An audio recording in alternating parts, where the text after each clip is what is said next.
Welcome out to another episode of It's All Been Trek for this time, Captive Pursuit. Yes, we know Trek is a captive pursuit. It's captured us. We've been captive forever. We don't have a choice. We are relegated here, but we're so glad that you come and see us. And, come see us on Facebook. It's All Been Trek for. We're out there. You're not captive. You're not captive in whatever, Meta, whatever, Zuckerberg, show him. Come follow us on Facebook. It's All Been Trek for. And follow this because it's a captive pursuit on It's All Been Trek for. Welcome out to another episode of It's All Been Shrek Before. All of your regular hosts are here. This is Steven. And Keith. Jimmy-Jerome. Keith, since you missed last week, give us your thoughts on Aquiel. My thoughts are that the title seems vague enough, at least, where it doesn't feel like I'm going to get to a couple minutes of the episode and go, oh, okay. Well, I don't know if you can get, you can probably get vaguer. I don't know if you can get more generic than Captive Pursuit. For Keith's defense, and breaking the fourth wall a little bit, we typically record these two at a time. Keith watched Captive Pursuit while we were talking Aquiel, so has not seen Aquiel. Yes. So if you want Keith's thoughts on Aquiel, come back next week and I'll ask him to give a few minutes of his thoughts on Aquiel when we get back to Next Gen. So, first impressions of Captive Pursuit. I liked some of the character building that ended up happening as a result of it as a whole, but I don't know. It's possible that I was just distracted while I was, doing other things sort of at the same time. But it just didn't feel like there was a lot going on after a point. I mean, I guess sometimes you do. Maybe we're spoiled, or maybe even whatever the negative version of that would be. I'm sorry. Too accustomed to having too much going on in episodes at times. I'll leave it at that for the moment. Yeah, that's a good take, Keith, because I think I actually like the character. I like the Tosk character. Mm-hmm. I like the aliens or whatever, the hunters, I guess. Yeah. But the overarching construct wasn't as interesting to me.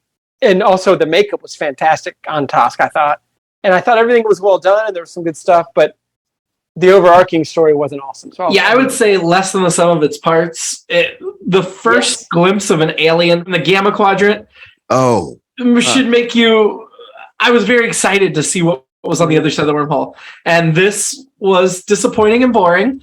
There are good aspects, but this is an episode I remember very well, having watched before. I'm sure I've seen it multiple times, not just the once. And it's not anywhere close to my favorite. It's not the quintessential episode I think of when I think of season 1 sucked, but it's up there. So, oh wow! I will say it helps that Next Gen is kind of lagging this season in season 6, because if we were watching the first season of DS9 against the 5th season of Next Gen, it would be so glaringly obvious. But I feel like season 6 of Next Gen has been a major step down, so this feels about on par. Head credits. We start this episode with a Dabo girl talking to Cisco. I assume this Dabo girl, based on looking at IMDb, is Miss Sarda, played by Kelly Curtis, best known for this role and the movie Trading Places and The Sentinel. Not a lot of credits.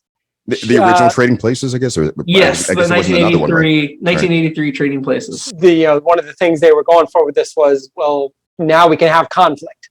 Yeah. TNT, Roddenberry's like, no conflict. Nobody ever argues, which is perfect for dramatic television. But they were going to start, the Dabo girl was going to proposition Cisco. And they decided, you know what? We don't want to go that far yet. They weren't ready to go that far. I am in awe of how imaginative the writers were to come up with these complaints she has against Quark. I mean, who would have ever believed any of these things were possible?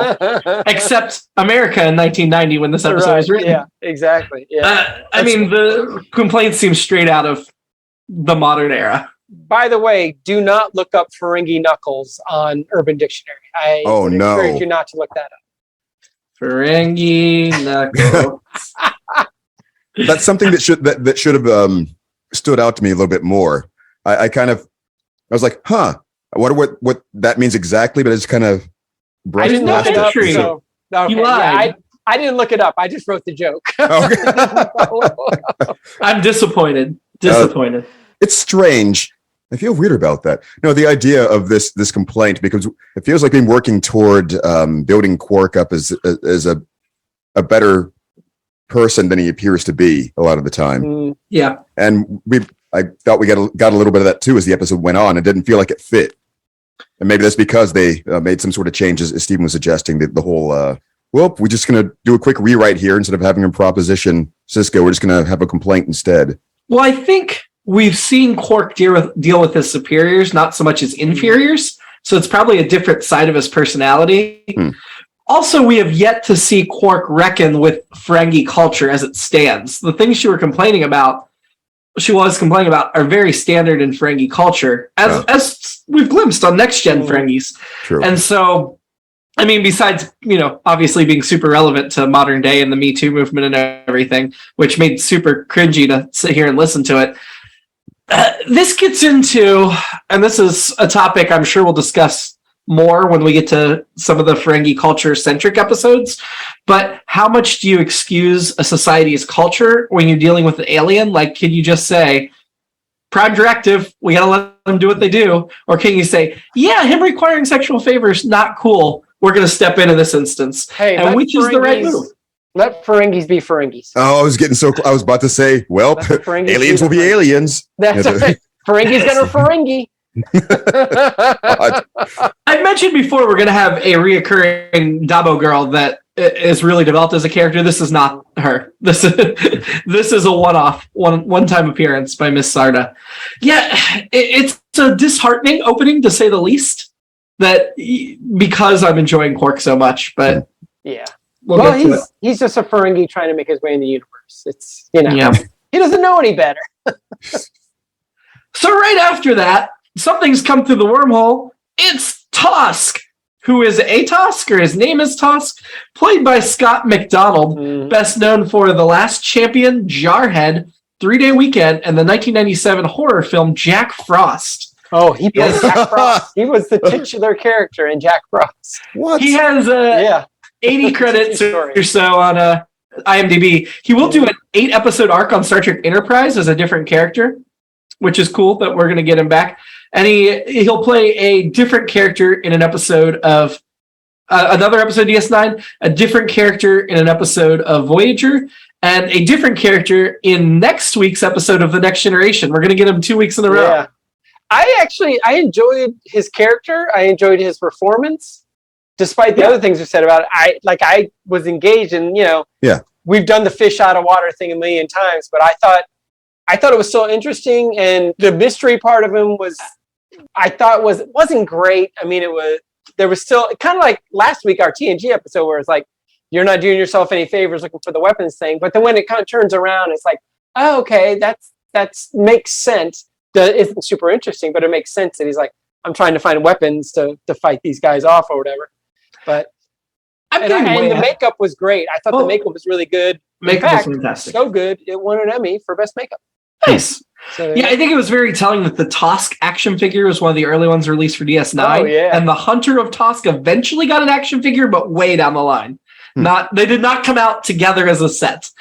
I'm getting way ahead of myself here, and maybe this is just me in 2022. Maybe I would have felt differently years ago, although considering I don't have a great opinion of this episode, maybe not. But it felt like the writers were being too clever by half by trying to justify that Tosk wanted to be hunted and considered it noble and considered it his calling. Because to me, that's just, you've been brainwashed by the man to be put down.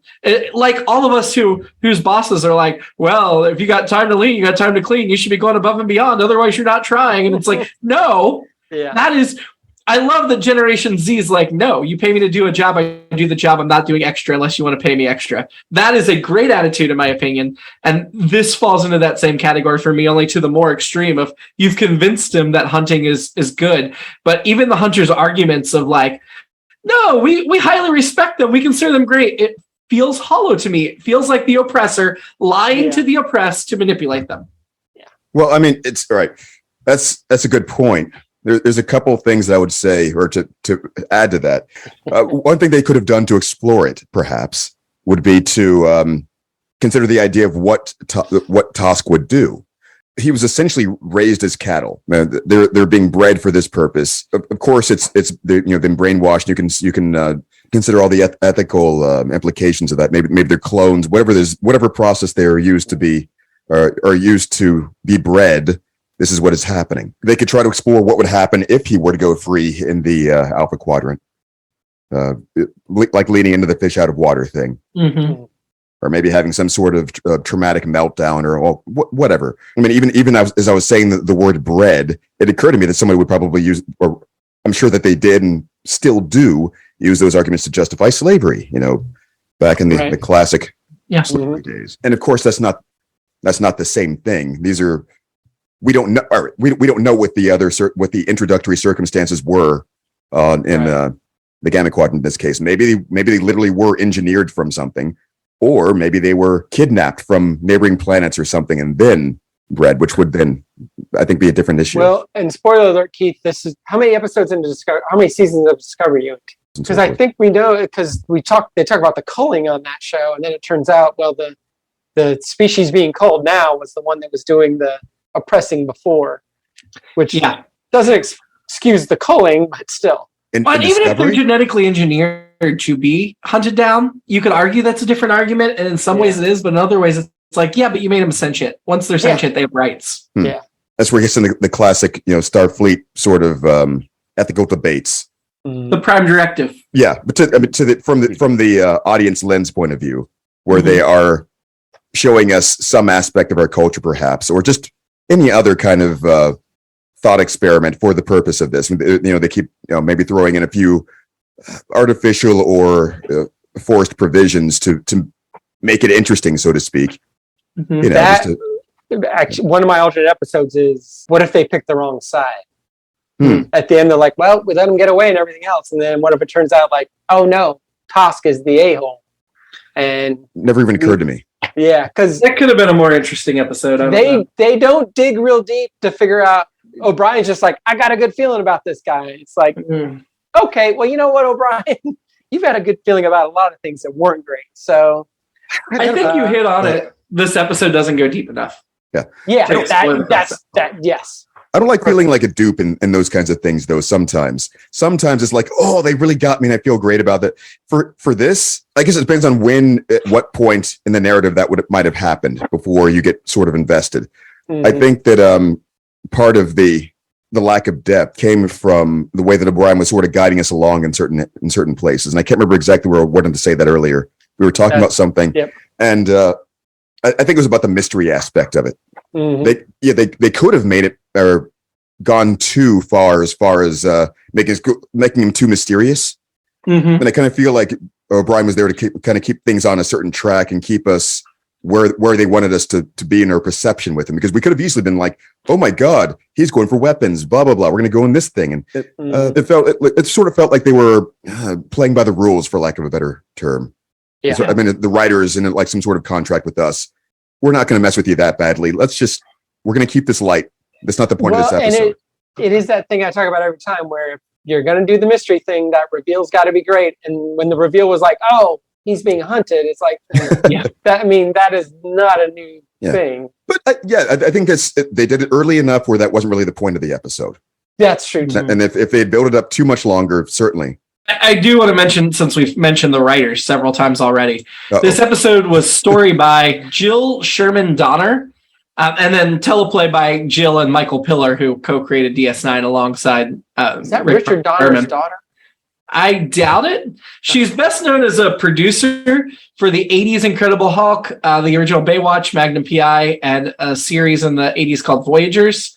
Not Star Trek Voyager. The only other Star Trek credit she has is she did an uncredited rewrite on the Next Generation episode Rascals, where all the crewmen were kids. I don't know. The fact that they didn't bring her back, probably good, in my opinion. Wow. Sorry. Telling it like it is. No. So Cisco sends O'Brien down to meet with the Tosk initially to put him at ease. And honestly, O'Brien can be a bit grumpy, but if you're going to have somebody put him at ease, especially somebody like Tosk, I feel like O'Brien's a good choice of who to send. Mm-hmm. It's also nice to get an O'Brien-centric episode this early on. I mean, we got more O'Brien here than we ever got in Next Generation, really. So It is real creepy, though, when he goes into the ship and he knows the Tosk is there, but he can't see him. Mm-hmm. And it's such a small vessel that it's like, where is he hiding? It's really, it looks like one room, though we find out there's like a second level down underneath that they can crawl into that's pretty wide, but that's not where he was. I did think it was a little odd. He kept calling him friend, though. Yeah, I thought so too. I can't remember where I thought that was going. Quick note, the Donner, the woman, she was married to her husband. She wasn't married, her dad wasn't Richard Donner, but her husband was Robert Donner, who was Exodore on Mork and Mindy in the 70s. So there you go. I was too dismissive on Richard Donner. For some reason, I was thinking the Donner Party instead of the director. Well, instead of the director, Richard Donner. Now that I stopped for a second, like, oh yeah, Superman. Okay, different Donner. Never mind. Yeah. Jeffrey Donner. That's who I was thinking of. Yes. When I was dismissive. No, that's Dahmer. Wait, you might be right. Donner, but yeah. Well, I mean, there's the serial killer Jeffrey Dahmer. There's the Donner. And I thought there might have been also been coincidence because I don't really know that much about the Donner Party thing. I've heard Donners references were to also they turned into cannibals, didn't right. They? Yeah. And it would be kind of funny if the I guess the lead Donner was also named Jeffrey, and there's a similarity between the names. And that would have been man. You know, ridiculous. I think I am all over the place of combining things that aren't related because I don't on the Donner Party. It is Donner, not Dahmer. On the Donner Party Wikipedia page, there's no mention of anybody named Jeffrey. So I think I am just man. My brain is not working today. I'm mixing everything up. Anyway, they mentioned in this episode that Deep Space Nine is home to about 300 people, which immediately had me deep diving because I think I mentioned to you guys, there's thousands of people on Deep Space Nine. Yeah. Apparently, it can hold up to 7,000 permanent residents. Wow. And by the time we get up to the Dominion War story arc, I'm sorry I'm telling you there's a war coming, but I feel like that's not a spoiler. They have 5,000 people living on the station by then. So in the next few years, the population is going to swell from 300 to 5,000, which when I stop and think about it, I'm like, okay, that makes sense. Because now it's the hub, it's growing. I'm sorry? They're being bred for war. Well, it's a hub and it's growing. And so obviously it hollowed out when the Cardassians abandoned it. Nobody wanted to live on a broken down mining station. But it makes sense that they get population later. 300 still seem too small for me based on how many extras we see. I know they get visitors. They mentioned 5 or 6 ships stocked per week, which doesn't seem like that many visitors. But I was trying to break down like how many are Starfleet, and from my research, it seems like there's only about 50 Starfleet officers on Deep Space Nine, and then there's at least that many Bajoran officers, plus all the shopkeepers and their staff, and all of those. Yeah, so, I think 300 would be. I mean, whatever number he could come up with would seem reasonable enough if you think about just taking into account people who are coming and going. It's just maybe a flex or kind of a. The coming and going, definitely part of it, but. They said 5 to 6 ship stock a week. Mm-hmm. Now, granted, when you go into Quarks, 3/4 of those people might be visitors. But it always seems like there's a decent amount of people on the promenade, a decent amount of people in uniforms, both Bajoran and Starfleet, that I'm like, 300 does not seem like enough. 50. So the way they broke it down is about 20 of the Starfleet are security and about 20 are engineering, and then the other 10 are miscellaneous, which would be like Dax, Bashir, Cisco. That's just doesn't. It seems like there should be more to me. But is it? I guess. I mean, I was going to say, well, they're in deep space, kiddingly, but I guess. I mean, they're like a rural truck stop, right? Yeah. So that's the only option for a lot of people out there. So I guess I can see it being crowded, sometimes being super crowded, and sometimes not being crowded at all. Well, if the wormhole weren't there, there'd be very little reason to pass that way and stop. That's true. The wormhole is what's activated. That explains the increase too. And that's why it's going to swell from 300 to 5,000 in the next couple of seasons. Yeah. Although I can't say that there's a noticeable difference in what's on the promenade now versus in a couple of seasons. That's how they talk about it. I guess, again, I keep romanticizing Quark's thing he's got in Enterprise, but that makes it even more like Vegas, because Vegas was just a place GI stopped by, and then in the desert. Then now we know what Vegas is now. Questionably humorous thing to react to there would be what Vegas actually ends up being by the time this airs. It'd be something very ironic, and it's like we have to include some sort of disclaimer about what Steven said. So, oh no, nothing can happen bad. Well, we know what Vegas is now. Fortunately, Keith, whatever happens in Vegas stays mixed. So nothing to worry about there. Somebody mentions flea markets early on. Yeah. Do we think there'll still be flea markets in the 24th century? Yes. Okay. There were flea markets 500 years ago, weren't there? Did they call them flea markets? Maybe is that probably. That's probably where the name came from. Markets full of fleas. It could be. It could be one of those slang terms that just keeps hanging around for whatever reason. Yeah. Because I think we actually as a culture, I think the term still applies to events that still happen, right? I mean, Oxford English Dictionary says that term's only been around for 100 years, 1922. Right. Okay, yeah. But it does seem like the sort of thing would have staying power, even if I would think like a bazaar might be something more. Well, it came out of the slums of Paris, but it was actually FLEE. It was the original term. Anyway, not fleas like climb on things, little pests. When he mentioned the traffic going to and from the wormhole. Up until that point, I hadn't really had a good idea of how well it had been used. I think I had the impression that they were guarding it or regulating the use of it to keep anyone from using it like at all. So if it's being used for commercial purposes or what, or I thought it was too unsafe or something, or unexplored, or so people just keep coming and going at will, doing whatever they want over there and coming back. Yes. Yeah, and that brings business to Bajor, because while some people stop at the station, a lot of people are stopping at Bajor as well. So that was a big part of it. So have they made any other indication of what they're finding over there? Are they finding new planets and just mining ore, or are they just... Well, we haven't really got into what's on the other side of the wormhole. That'll be explored in later seasons. But no, there hasn't been any... I don't recall any mining being a thing. I know people wanted to explore over there. Clearly trading was going on. Right. We'll see. It's what you would expect, but it feels like they hadn't really... It feels like they're just now starting to even... Yeah, well, I guess that's the point. I don't think this show's about commerce. I think that's happening largely with the surface with Bajor. I think this, obviously, we're going to get into the war stuff of going to war with a power on the other side. That's what the main point of this show is about. I mean, we're going to spend basically more than half of the series at war. So...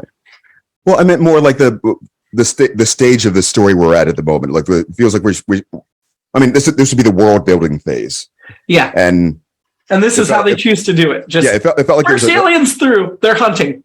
Yeah, I mean, it felt like there was a jump somewhere that I might have missed. I just thought, no, I don't think you missed anything. I think it's a big letdown that this was the first thing and that we don't explore the types of things you're talking about. Yeah. So Tosk is using the computer, and once again, we get those friendly Starfleet computers that'll show you anything, including where the weapons are. I wrote down open documents policy still an issue. Come on, guys. I mean, at least the weapons room has a lock and he can't just go into it, but it shows him where it is. And they also mentioned the habitat ring and show it briefly in the blueprint, which I thought you two might find interesting since we were just talking about the layout of the station. That's where all the quarters are, where they're living. Tosk has no sense of humor, which I guess is a tried and true way to make a character funny. I'll tell you this much about that. He tosked me. Tosk only has to sleep 17 minutes a cycle. Yeah. Even though it doesn't say how long a cycle is, and maybe it's only 30 minutes, that seems, I'm assuming it's about a day, which their day could be, different number of hours, but still, that sounds very attractive to me. I only want to sleep 17 minutes a cycle. Even if it means being hunted, I guess it's probably with the trade-off. No. Remember, Kramer was like, Da Vinci, 1 hour of sleep a night. And my dad used to tell me that he always told me that, but he's like, oh yeah, Da Vinci got down to 1 hour of sleep. I'm like, that still doesn't sound like a good plan, Dad. It's not. I like where you're thinking, but I don't think so. Well, I think I've read that was a myth, that he just took so many naps during the day. Yeah. Because it doesn't work for Kramer either. O'Brien takes toss to Quark's, and O'Brien calls him barkeep, and Quark is very insistent. He is not a barkeep, he's a host. Of course, there's a whole flowery speech, but then O'Brien's just like, yeah, whatever, barkeep. Barkeep shouldn't be an insult. It's a great term. I don't know why Quark's upset about it. Yeah. It seems like a more enlightened thing than bartender or hey you or it seems rustic and throwback, but I liked it. He's building a brand. That was the argument essentially. Yeah, but later someone calls him barkeep and he doesn't protest it. So I mean, he's a good host. He adapts to his customers. Yeah. I enjoy any banter with Quark, but O'Brien is showing Tosk the replicator. He's like, yeah, we got it up to making a pretty good bowl of oatmeal.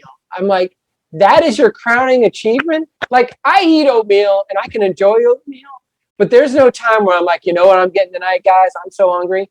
It's oatmeal time. There's no time where I'm like, that's happening.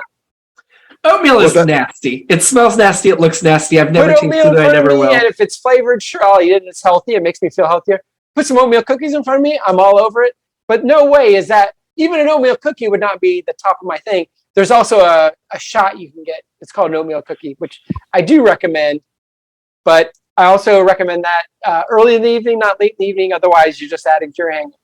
Yeah. So my first thought when he made this statement, and I mean, when you brought it up, I kind of wrote it off as him just his sense of humor, which we're getting to see a lot of this episode, which I really appreciated. As he even pointed out, he's got the perfect straight man, so he can't even help just kind of leaning into it a bit more. Oh, so maybe that was a joke. Yeah, the whole just like, yo, pretty good, some great bowl of oatmeal. That makes a lot more sense. There have been other futuristic properties that I've seen before where they do things like that. Sometimes it's like you see a character really digging into apples because they don't have them anymore. Things like that. Something mundane. Maybe it's that much better because he hasn't had in months, or When you're talking about apples, you're referencing the Next Generation pilot, right? When Riker's so excited to get that apple on the Farpoint station keeper's desk. Possibly. Or maybe referencing turkeys, like in that early TOS episode. But yeah. Gene Roddenberry cooking a turkey for the crew. The point being that whenever you have a lack of something, then suddenly it seems more exotic or more exciting that you get to do it. And there's a running bit in the Hitchhiker's Guide series where Arthur couldn't get tea. Yeah. And so that's something like, why would you really care about that much, or why would you even lean into this English stereotype? But if you can't have it at all, it's just becomes like a project to get it to make it correct. It could be like an engineering challenge too. I mean, I guess I could see me wanting a Taco Bell burrito supreme, and nobody else would think that was a great thing. I think a lot of people would. I'm surprised Jimmy's like. I'm not a big Taco Bell fan. Fourth meal. See, this is going to get you lit up on Reddit already. Oh yeah, yeah. You are welcome to eat all the Taco Bell you want. I don't judge you or disparage you for it. I'm just not a big Taco Bell fan. That's fair. I've eaten it on occasion, and I'm sure I will eat it again on occasion. It's just not something I ever crave or seek out. It's not real food, but I enjoy it. Along those lines, it depends on what kind of oatmeal you're getting too. I mean, some of them can be pretty good. Unless it's an oatmeal chocolate chip cookie, I don't want it. Or meatloaf. I make my meatloaf with oatmeal instead of breadcrumbs. What? Interesting. Huh. Yeah. It makes it slightly healthier, and it tastes the same. It's delicious. Meatloaf is something I would never ask for, but if somebody puts meatloaf in front of me, I'll probably eat it. I've never once ordered meatloaf at a restaurant, but I cook it. Yeah. And I make a pretty good meatloaf, I will say. Anyway. Right. But yeah, some people consider those things comfort foods. And there's something else. Oh, Matrix. You call them talking about tasty wheat. Mouse, describing that. It's just like another sort of in like a programming challenge of sort, getting the consistency right. And, just so everyone knows, it's all been eaten before. It's coming soon. IABD from you, not from me. Sponsored by Taco Bell. If Taco Bell wants to sponsor it and they pay me enough to quit my job to focus on it, I'll make it. Make a run for the wormhole. I will try everything on their menu if they want to sponsor us. Like everything at Taco Bell, it's all been eaten before. Will also be for a limited time only. Oh God! I will say I appreciate that O'Brien is consistent in character from Next Gen. They didn't change his character at all, because I feel like we actually got to know him decently well on Next Gen for as minor a character as he was. And I just think he came over here whole cloth, same. Yeah. We'll get to explore more aspects of his personality, but I don't think they ever change him. Right. Enhanced, at least, I would say. Enhanced. Yeah. I appreciated the scene in Ops where Bashir tries to offer to help O'Brien, and O'Brien just interrupts him and keeps talking and doesn't even pay attention. At this point, I think O'Brien doesn't care two licks about Bashir. As the meme I sent you to last week reveals, they become best friends. But right now, no care whatsoever. It didn't occur to me it was anything about Bashir necessarily. It felt like it was more like he was just invested in the mystery himself. and he didn't want it to be handed off to anyone else. He was like, I've got control of this. I'm taking care of it. I'm intrigued by this. Here are my thoughts. I still want to keep going with this, that kind of thing. Yeah. But I do appreciate Sisko's position where he says you can't force anything. Right. And I'll talk about Sisko again at the end of this episode, but I appreciated Sisko in this episode. I liked him a lot and the way they chose to write him. Yeah. And I said right, but Avery Brooks is my favorite actor in the series, so well acted as well. Although I swear Armin Shimmerman's giving him, and the Nana Visitor are both giving him a run for his money that I did not quite expect. That really goofy picture is Odo when he melts off the wall. Yeah. And does he just hang out by the weapons locker regularly? That's a funny picture. I got the sense that he was tracking him at some point. I think he was already suspicious. He probably heard O'Brien make some comments, was like, you know what? I'm going to... I guess it just still seemed really convenient. And also, that was a really bizarre thing for him to shift from. I mentioned in the green room earlier, Jimmy, but I'm always surprised every time Odo, whenever the thing starts, you see the shifting happening. I'm like, what is going on here? And it's like, oh, yeah, that's right. It's Odo. It's Odo. So for me, the stranger things is the better. So don't get too used to that, Stephen, because there are other changelings in this series. And other things shifting may not be Odo. They may be something much more sinister. Like I will always think of Iman, and no one will be a better shapeshifter than her. In fact, Odo's not even in the top two because Lee Merriweather from the TOS is number 2. Maybe after you spend 7 seasons with him, you'll feel differently. Maybe. One could hope. Right now, 3 at best. I like Odo mainly because I like Rene Auberjonois. The character himself is kind of a wet blanket. I do enjoy the character, but Iman is great. And Lee Merriweather, who you're related to, she was Miss America. They're both great. I am not disparaging your choices. The Hunters scan Deep Space Nine. There's actually like a physical light beam in ops going through them, which I thought was odd and an interesting effect. It seemed very unnecessary, though, because I don't feel like generally in Star Trek, when people are being scanned, we don't see them. Occasionally, like a V'ger or something might do that, but generally, no. Yeah.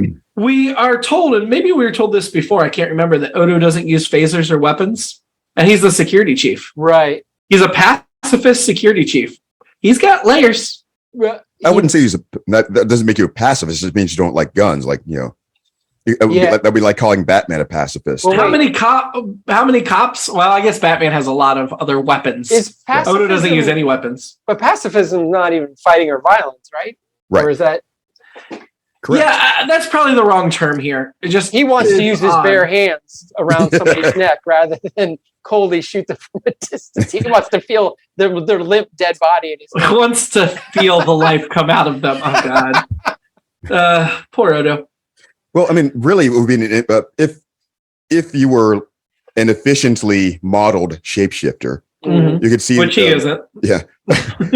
Sometimes a weapon might be a hindrance too, if you can use your body well enough for a certain kind of fighting style, or if you can melt will and move around and The Hunters break into the jail, which just proves this is the Wild West. Yeah, the whole scene there where the Hunter's disappointed. The Tosk, he thinks Tosk broke his oath of silence, which he didn't, and that it was a whole dishonor, and it's going to be public humiliation to be caught alive. All that rubs me so much the wrong way. It was hard to even get through.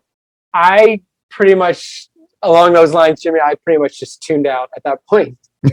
I did not care. Like, Tosk backing him up, Tosk seconding him. I'm like, this is just brainwashing. Mm-hmm. Just brainwashing. He doesn't want asylum until they took their helmet off. Yeah. I like their look. I was like, what are these dudes? What's going on? And then they took their helmets off and started talking. I was like, snooze. There is a species. I think you're not the only one that thought that, because later in Deep Space Nine, there's a species that never takes their helmets off, and we never see what they look like. Finally. And they're a reoccurring species. So the main hunter was played by Garrett Graham, best known for Child's Play 2, Used Cars, Phantom of the Paradise, and That Creature Wasn't Nice. 129 credits, but most of them seem like things nobody's ever heard. Not high-profile things. Yeah, I know Garrett Graham from a lot of 80s movies and Used Cars he was great in, and he was in National Lampoon's Class Reunion and some other stuff. Also in the clown episode of Seinfeld, which you might remember. That's when they go to see Pagliacci, the opera. That's the opera episode, and he plays one of the clowns who's kind of busking or whatever. Yep. And Jerry'd been flipping a quarter, and he dropped it, and the guy behind him picks it up. He's like, "That was my quarter." He's like, "No, it isn't." And so Gary Graham comes up as a clown, and Jerry's like, I'd love to, but I don't have a quarter. That guy's got it. And he's like, "You could have just told me you didn't want to give me any money. You didn't have to give me this stupid story." He's very funny in it. So, well, I will say he has one other Star Trek role, and it is an extremely memorable role in the second season of Voyager. Much, much better remembered than the Hunter of Tusk. So we'll get to see him again in a really meaty role where he's the center of the episode. He's a guy I've always enjoyed in all the, like you said, like it's a lot of not great stuff. But, yeah. Although Used Cars is very good one. I will recommend Used Cars. Yeah. Yeah, Toss doesn't even want asylum. That's how extreme the brainwashing is. That's some serious, what you call it, the prisoners. Stockholm Syndrome. That's some serious Stockholm Syndrome there. Yeah. Quark makes the mistake of implying O'Brien has marriage problems, and O'Brien gets super hostile. So that means Keiko and Miles really are on the rocks at this point, right? Yeah, we talked about it a couple weeks ago. I'm just like, I'm sick of seeing these guys fight. Yeah. Enough already. We saw him fight on Next Gen, too. Yeah. We'll get to see him in happier times on DS9. It just takes a while. I know. O'Brien then gets all devious. I guess Quark inspires him. So he gets devious and breaks a bunch of rules. And Odo's like mad about it. Odo's like, no, he's got to be stopped. And Sisko's like, take your time stopping him. Is it Quark who says change the rules? No, it's Quark is talking to O'Brien, but O'Brien or trying to draw him out. But O'Brien keeps reluctantly going along with it until he comes with the idea himself. He says, "What would a Ferengi do? If Ferengi would change the rules, I bet." And blah blah blah. And Quark is almost he's about to add to it or maybe even contradict it for a moment, but then Miles kind of plows right through that, and that's it. Of course, thank you. Another Wrath of Khan reference. Change the rules. Kirk didn't cheat. Change the rules. Got a commendation for original thinking. Kobayashi Maru. So yeah, I mean that's It was almost too neat that O'Brien breaking the rules and freeing Tosk actually satisfied the hunters and erased any concerns about the Prime Directive. Everybody went home happy. Yep. I kind of like the way it played out. This is probably one of my favorite things of or the point of the episode for me again is showing some of Sisko's character. So to go back a bit, when he's discovering what O'Brien has done, he's a little upset at first, but he's thinking through, and obviously he didn't want to do a lot of these things either. He kind of wanted a loophole himself. So as it occurred to him that there was a way to sort of let this play out, that's when he was telling Odo, you know what, it's fine, or at least you don't have to. There's no rush. Yeah, it was kind of like, I appreciate what you're doing, and I appreciate what you did, and yeah, you did it. You kind of got me out of having to do it, but don't do it again. Don't. Yeah. And other captains would say it that way, very tongue in cheek about don't do it again. Sisko never gives that away. Like he is very much like, you do this again, you're fired. And it's only after O'Brien leaves O'Brien calls him on it and he plays dumb. And it's really after O'Brien leaves the office where you're like, okay, Sisko's not dumb. He knows he had the score the whole time. Even the way he delivered, I guess that one got by us.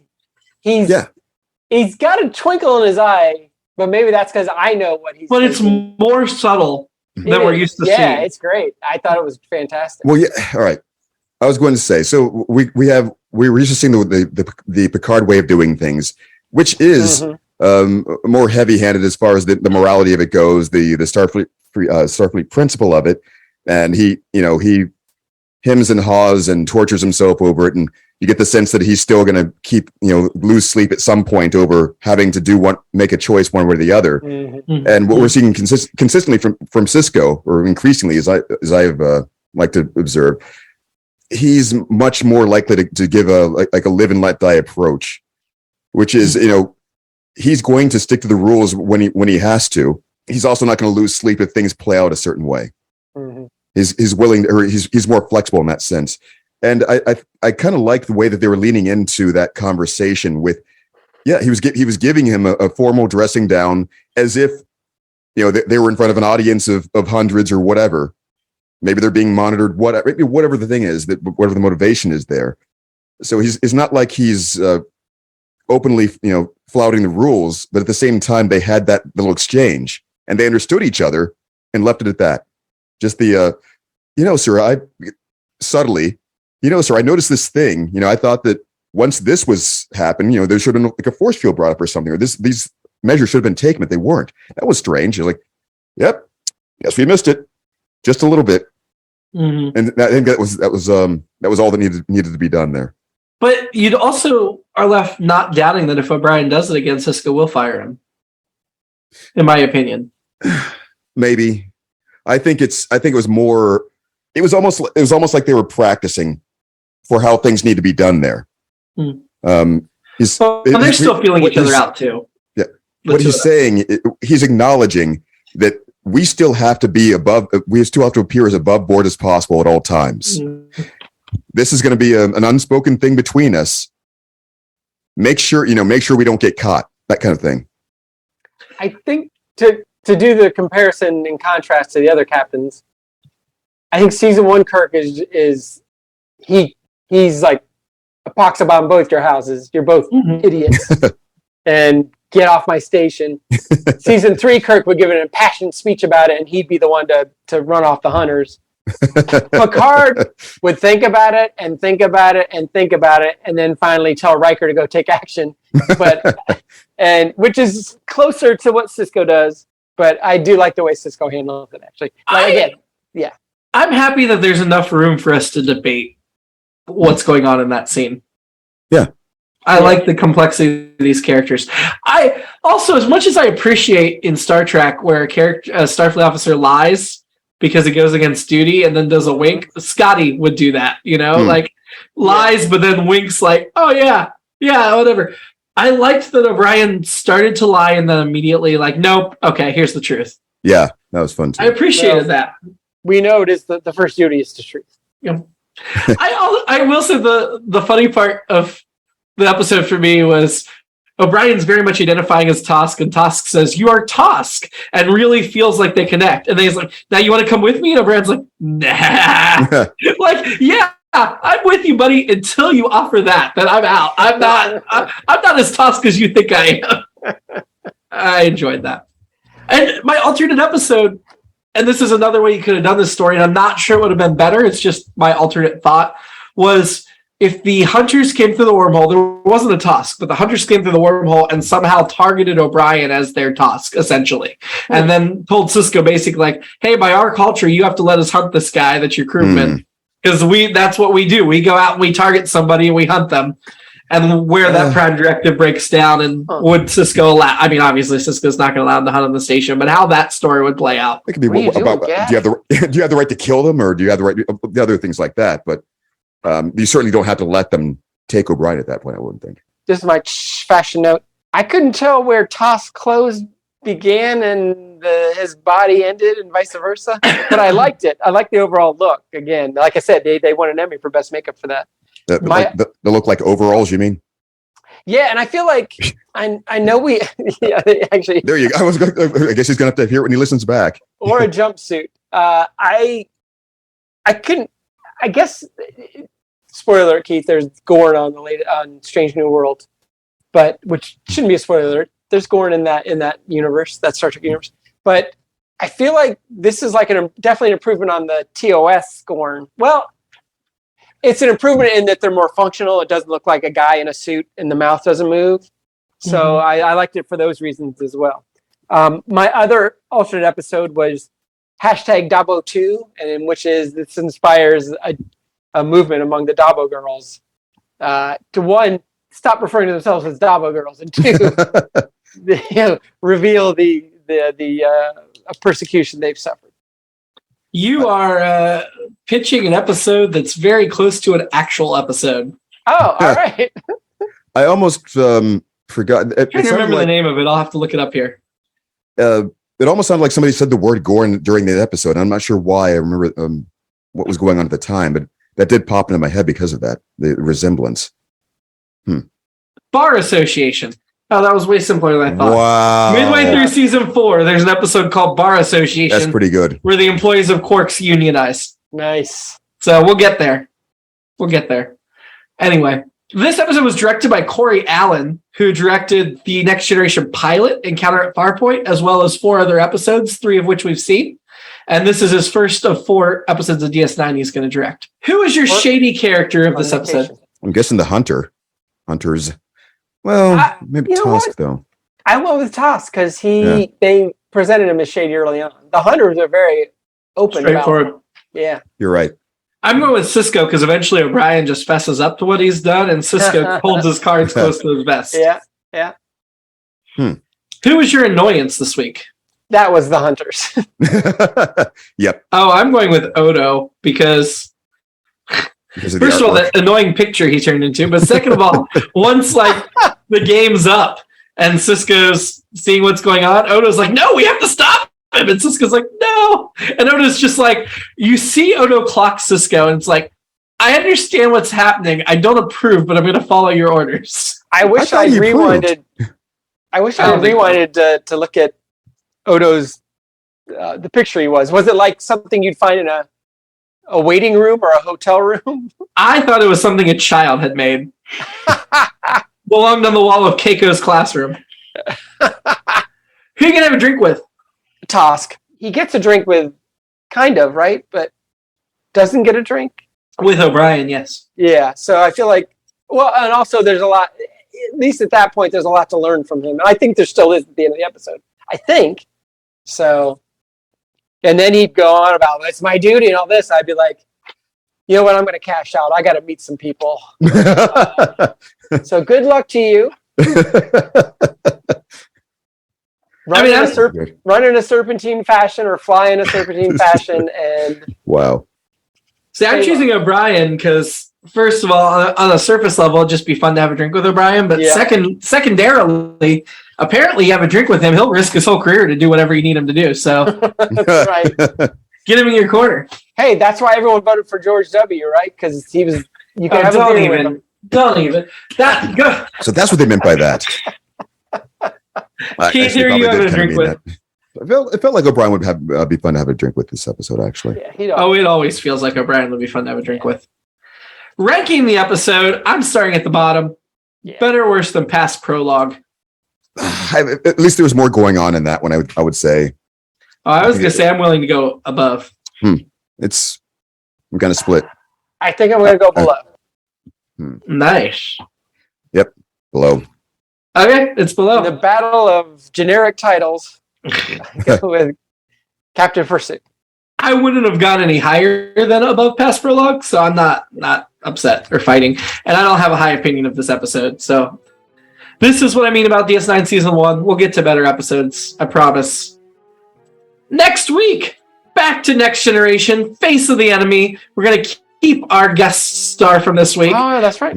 But in this episode, Deanna wakes to find herself altered to look like a Romulan. Yeah. Immediately unaware, she's involved in a cat and mouse game as a member of their intelligence community.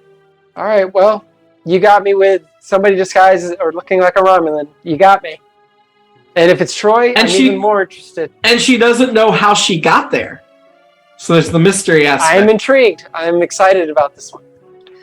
And Keith, for you, also watch Aquiel, and we'll hear what you thought about that. Until then, live long. And die with honor. And prosper. Wait, how can you die and prosper? Well, you can live long and then die. Oh, maybe you can't prosper after that. No, you got to prosper first. Live long and prosper and die with honor. I am Tusk. Go.